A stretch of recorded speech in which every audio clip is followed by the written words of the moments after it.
This is ERi-TV English news broadcast. Dear viewers, I'm your reporter Bersaba Taghla, and these are the major headlines for today. Independence Cup in Southern Region.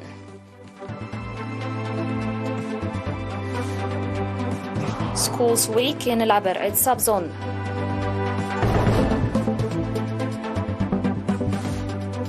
Russian leader accuses Western powers of trying to build a corrupted system. And heat waves sweeping across South and Southeast Asian countries. On your local reports, in continuation of its journey in the southern region, the Independence Cup, containing sacred soil, toured 6 subzones of the region. The Independence Cup, which commenced its journey in the southern region on 7 May, has so far toured several cities and towns of the region in Ad-Ayeh, Serha, San'afe, Tsorona, Mai'aini, and Saganeti subzones. Upon reaching Ad-Ayeh, Serha, and San'afe subzones, the Independence Cup was accorded a warm welcome by residents and members of the defense forces, featuring cultural and artistic performances and a military march. According to the report, the Independence Cup toured the historical Zalambesa front in San'afe subzone. In the Tsorona subzone, the Independence Cup, containing sacred soil, also toured yesterday, 8 May, the Tsorona front, particularly ERi-TV, where heavy fighting was conducted in March 1999 against the invading armies of the Wayane regime. Speaking at the ceremony, Colonel Tesfatsion Tsige delivered an in-depth history of the heavy fighting conducted from 14 to 16 May 1999 in the area, as well as the heroic feat Warsa Yikaalo demonstrated at the place. The Independence Cup was also accorded a warm welcome by administrators, residents, and members of the Eritrean Defense Forces in the Mai'aini and Saganeti subzones. The Independence Cup, containing sacred soil, toured today the Amhara, Duwarwa, and Mendefera subzones. Upon reaching the Afelba Amhara fronts, the Independence Cup was accorded a warm welcome. Speaking at the ceremony, the commander of Central Command, Brigadier General Taghlai Kiflai, put on a cup a sack of sacred soil collected from the historical trenches of the Amhara, ERi-TV, Adbegi'o, and Alitena. After that, the Independence Cup visited Duwarwa subzone, which received a warm welcome ceremony. The report indicated that the Independence Cup has reached Mendefera city and was accorded a warm welcome. It will resume its journey tomorrow to Imnahaili, Ad-Douala, and Maimene subzones.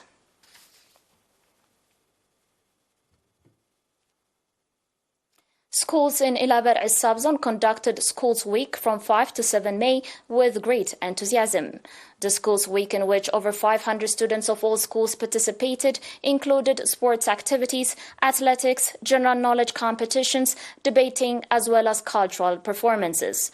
Speaking at the closing ceremony, Mr. Johannes Mebrahtom, head of cultural, sports, and health programs at the subzone, stated that this year's School Week was unique for it featured communal participation and showcased the school's capacity.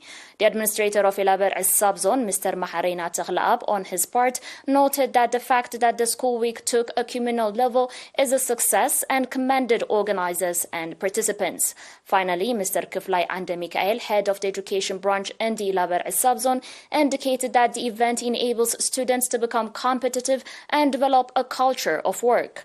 Prizes were handed over to winning individuals and teams, as well as certificates of recognition to participant organizations and schools.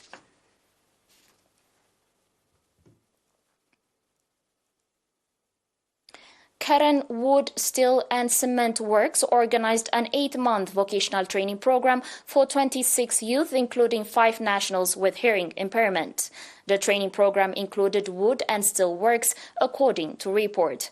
At the graduation ceremony conducted on 6 May, in which the governor of Ansaba region, Ambassador Abdullah Musa, and the chairman of National Union of Eritrean Youth and Students, Mr. Salah Ahmeddin, took part, PFDJ Regional Secretary Mr. Haile Tawalde Birhan stated that the training was part of the huge investment being made to develop the vocational and academic capacity of the youth.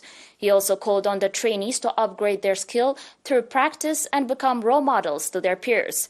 The head of the National Union of Eritrean Youth and Students, branch in Ansaba region, Mr. Azazi Berakhatab, on his part, stated that the training is the outcome of the efforts the union is exerting in collaboration with partners to enable the youth to become self-supportive, and said that over 250,000 NAFA was invested to make the training a success.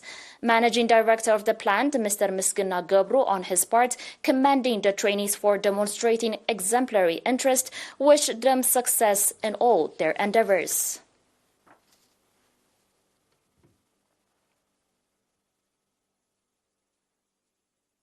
On your last local report, Haga's Agricultural Technical School Nursery Station is playing a commendable role in the deforestation program being conducted in Ansaba region, the report indicated. Speaking to ERi-TV, Ms. Shauhat Tesfagaber, head of the nursery station, stated the objective of the station is to prepare quality tree seedlings for customers at a fair price, and that it prepares various fruit tree seedlings including dates, grapes, oranges, guava, lemon, papaya, mango, and pineapple tree seedlings. She further stated that the nursery prepares various types of flowers. The nursery sells its tree seedlings to customers in Haga's and Karen towns. Apart from helping to meet the demand of the markets nearby, the nursery station is creating job opportunities for many nationals in the area, the report added.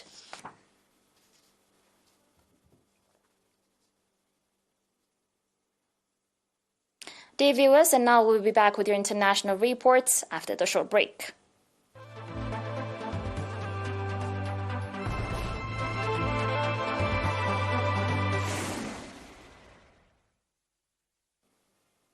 Welcome back.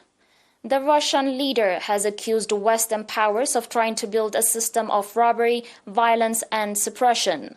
Western elites have forgotten the consequences of the Nazis' insane ambitions, Russian President Vladimir Putin has said during his Victory Day parade speech on Red Square in Moscow.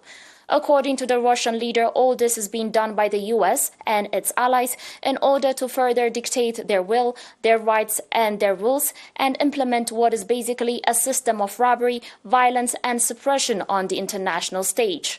Referring to the conflict in Ukraine, Putin said that a real war has been unleashed against the motherland and that they have resisted international terrorism, and they will also defend the residents of Donbas and assure their security. According to Putin, the aim of the West is to achieve the disintegration and destruction of their country, nullify the results of World War II, completely break down the system of global security and international law, and strangle any sovereign centers of development. The US and its allies are to blame for the outbreak of the conflict in Ukraine, the head of state added. On your final report, heat waves have been sweeping across many of the South and Southeast Asian countries recently, with high temperatures breaking the records of weather stations, paralyzing infrastructure and affecting people's life. In Bangkok, capital of Thailand, the highest temperature in parts of the city reached 41 degrees Celsius on Sunday, shattering the 40.8 degrees Celsius record in 1983. Temperatures ranging from 40 to 44 degrees Celsius were recorded in many places of the country on the same day. Bangladesh capital Dhaka witnessed the highest temperature since the 1960s last week. Vietnam also recorded 44.1 degrees Celsius on Saturday, setting a record for the highest temperature in the country. As the rising temperatures have become a future trend, the extreme high temperatures will pose a challenge to the public health sector, especially for vulnerable groups such as people without access to cool air or proper shelter. This is according to climate experts. According to a report from the United Nations Intergovernmental Panel on Climate Change, the recent climate change is expected to worsen the frequency, intensity, and impacts of extreme weather events.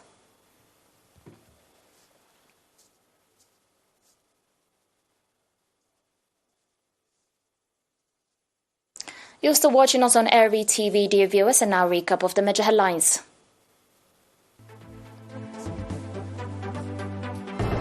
Independence Cup in Southern Region.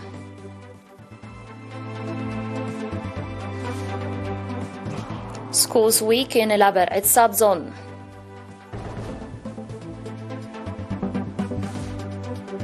Russian leader accuses Western powers of trying to build a corrupted system. And heat waves sweeping across South and Southeast Asian countries. Dear viewers, that was it for today. Thanks for watching.